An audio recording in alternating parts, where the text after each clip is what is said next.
Бүгін біз көбіміз елемейтін, бірақ денсаулығымыздың кілті болып саналатын бір мүшені өт қабы мен өттің ағымы жайлы сөйлесеміз. Неге бұл тақырыпқа көп көңіл бөлу керек?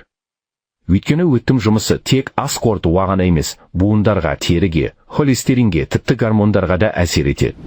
Сізбен бірге доктор Берік, қазақша түсіндіретін денсаулық кеңесшісі. Бүгін біз маңызды тақырыпты бірге талдаймыз. Егер сізде мынадай белгілер болса, мұқият тыңдаңыз.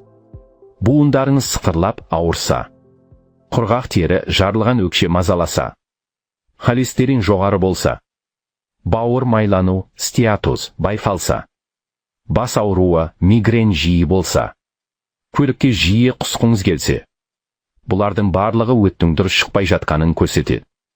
Өт ағзаның табиғи тазартқышы. Ол токсиндерді, артық холестеринді, гормон қалдықтарын шығарады. Егер өт қоюланып